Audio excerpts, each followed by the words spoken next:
નમસ્કાર મિત્રો, ધોરણ 9ની અંદર હિન્દીની અંદર આગળના તાસની અંદર આપણે 21મો પાઠ છે એ ક્રાંતિકારી શેખર કા બચપન એના વિશે છે આપણે અભ્યાસ કરતા હતા.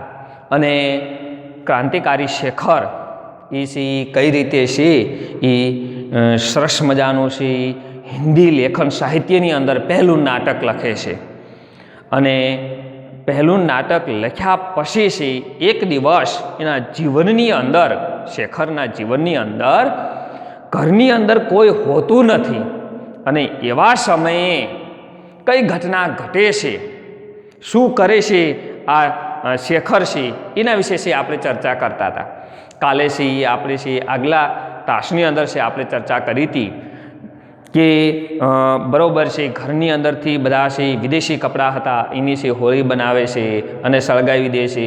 હિન્દીને વધારે મહત્ત્વ આપે છે અંગ્રેજી કરતાં, કારણ કે અંગ્રેજી ભલે એને આવડતું હોય પણ હિન્દી તો માતૃભાષા છે અને એને વધારે મહત્ત્વ આપે છે હિન્દીને.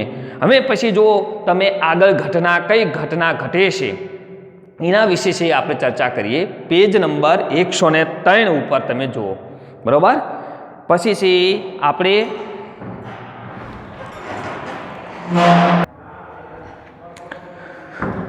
તો ત્યારબાદ છે આપણે પેજ નંબર 103 ઉપર આપણે જો પેરેગ્રાફ છે, ત્રીજા પેરેગ્રાફની અંદર આપણે પહોંચ્યા હતા.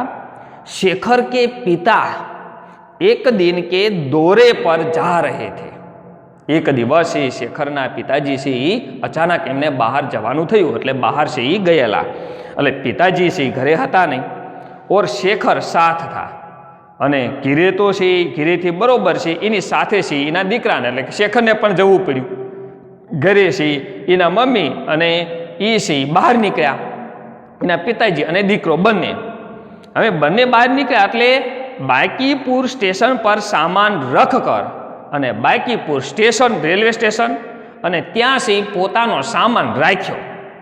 પિતા और પુત્ર વેટિંગ રૂમ કે બહાર ટહલ રહે थे, અને જે વેટિંગ રૂમ હતો એમાં સામાન રાખ્યો અને વેટિંગ રૂમની બહાર નીકળીને બંને છે ચાલતા હતા. ટહલવું એટલે ફરવું, એટલે ફરતા હતા.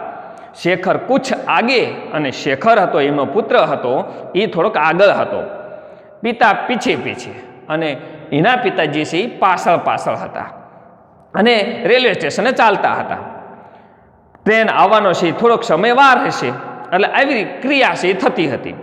પાસ છે એક લડકા આયા, અને બરોબર છે પાસે છે એક છે બાળક આવ્યું. ઓર શેખર કે ઓર ઉન્મુખ હોકર અંગ્રેજી में બોલા, અને શેખરની સામે ઉન્મુખ એટલે સામો સામ છે ઉત્સુકતાથી બોલ્યો.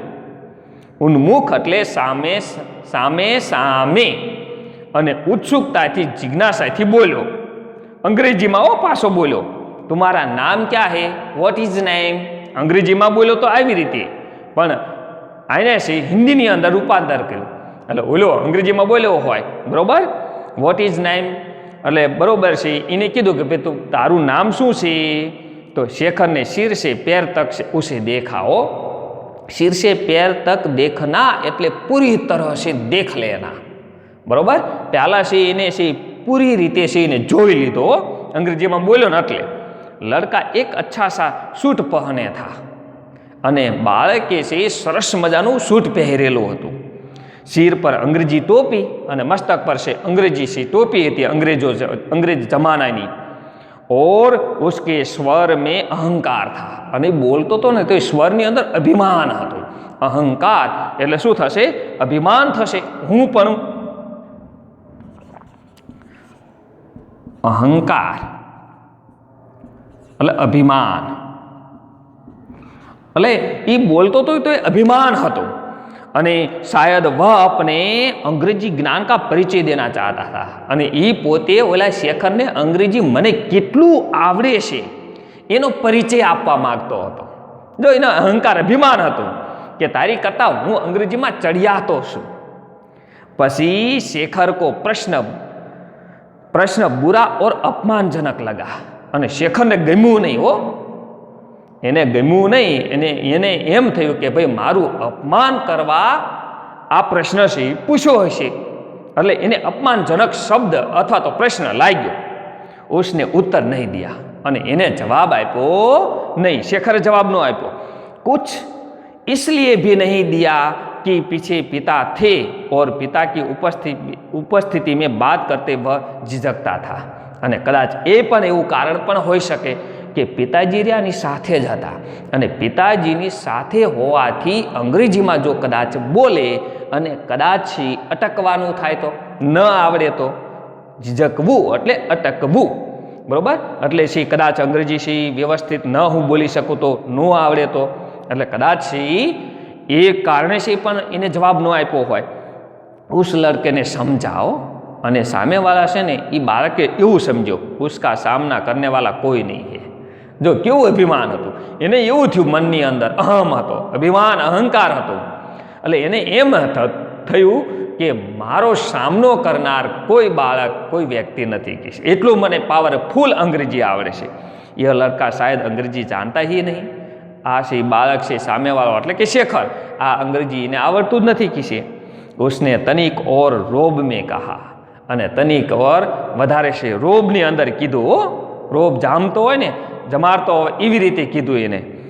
My name is Dr you go to school, અને મેરા નામ હે તુમ સ્કૂલ મેં પડતે હો, અને મારું નામ આ છે કિસે, અને તું સ્કૂલમાં ભણેશ કિસે, ઓલા બાળકે પૂછ્યું. शेखर के पिता वहाँ न होते तो वह प्रश्न का उत्तर चाहे न देता पर हिंदी में कुछ उत्तर अवश्य देता. जो शेखરના પિતાજી ન હોત ને તો ભલે કંઈ બોલે તો બોલે કે ન બોલે, પણ એને હું હિન્દીમાં તો એને અવશ્ય એને જવાબ તો આપત.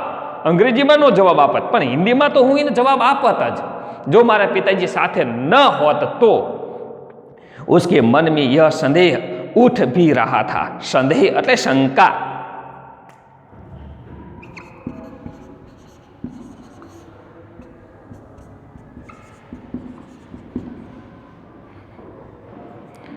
संदेह એટલે શંકા. એના મનની અંદર એ પણ શંકા હતી કે વહ લડકા શાયદ કોઈ પાઠ ही दोहरा रहा है, કોઈ પાઠ છે બેવડાતો હોય અથવા તો મને કહી રહ્યો હોય, ભણાવતો હોય, બરોબર. એવી રીતે એને સંદેહ શંકા તો ગઈ હો. અંગ્રેજી ઉતની જાણતા નહીં, અને અંગ્રેજી છે એટલું બધું એને આવડતું નહીં હોય, કદાચ એવું પણ હોય. पर उसने ढूंढा से उस लड़की की ओर ऐसा देखा કે ઉત્તર કોઈ નહીં દિયા, અને એવી રીતે એના બાળક તરફ જોયું અને કંઈ પણ છે જવાબ આપ્યો નહીં. પિતા કે ક્રુંધ સ્વરને કહા. પિતા કે ક્રુંધ, ક્રુંધ એટલે ક્રોધિત થશે. જો આવો શબ્દ આપ્યો છે ક્રુંધ, એટલે ક્રોધિત. क्रोधित स्वर ની અંદર કીધું. कहा शायद उस लड़के को जताने के लिए कि मेरा लड़का अंग्रेजी जानता है. અને ક્રોધિત સ્વરની અંદર એના પિતાજીએ કીધું કે ભાઈ ઓલા બાળકને સંભળાયું અને એવી રીતે કીધું કે જાણે મારું બાળક અંગ્રેજી વિશે જ્ઞાન છે, એને આવડે છે અંગ્રેજી. જવાબ ક્યો નહીં દેતે, જવાબ કંઈ કેમ નથી આપતો કે છે, એવા સ્વરની અંદર કીધું એના શેખરને, એટલે કે પિતાજીએ એના બાળકને. જવાબ કેમ નથી દેતો કે જવાબ દે. શેખર ઓર ભી ચીડ ગયા, અને શેખરને છે એ વધારે છે એને ગમ્યું નહીં. એ વધારે ચીડ જવું એટલે રિસાઈ જવું, એટલે વધારે છે એને ગમ્યું નહીં. ઓર ભી ચૂપ હો ગયા, અને વધારે છે પાછો કંઈ પણ બોલતો નથી, ચૂપ થઈ રહેશે. વહ લડકા મુસ્કરાકર આગે बढ़ ગયા, અને એ બાળક છે હસતા હસતા આગળ વધી ગયું. પિતાને કહા ઇધર आओ. પિતાજીએ પાછો શેખરને બોલાયો, અહીંયા આવી કી છે. शेखर उनके पीछे पीछे वेटिंग रूम में गया तो पिता ने उसका कान पकड़कर पूछा. हो અને પિતાજી પાછળ પાછળ ગયો ઓલા રૂમની અંદર, અને રૂમની અંદર જઈ વેટિંગ રૂમની અંદર જઈને અને પિતાજીએ કાન પકડ્યો શેખરનો અને કીધું જવાબ ક્યો નહીં દિયા. મુંહ તૂટ ગયા હે, મોઢું છે તૂટી ગયું છે કિસે, જવાબ શા માટે નો આપ્યો કિસે તે. આવું છે કીધું. તभी ટ્રેન આ ગઈ, અને તરત જ છે પાછી ટ્રેન આવી ગઈ હતી. और शेखर कुछ उत्तर देने से या उत्तर न देने की गुस्ताखी करने से बच गया. અને કંઈ પણ છે ઓલો ઉત્તર આપતો નથી, અને ઉત્તર ન આપવા પાછળનું પણ કંઈ કારણ હશે પણ આ છે એની ગુસ્તાખીના કારણે એ છે કંઈ પણ બોલતો નથી અને એના કારણે છે એ પણ છે બચી જાય છે, કારણ કે ટ્રેન આવી ગઈ હતી એટલે એ પણ છે એ બચી જાય છે. ગુસ્તાખી એટલે કે માફી. પછી છે એને જે ગુસ્તાખી એટલે કે ભૂલ, તો લખી દઉં તમને, ગુસ્તાખી એટલે ભૂલ, અને ભૂલના કારણે એ છે બચી જાય છે.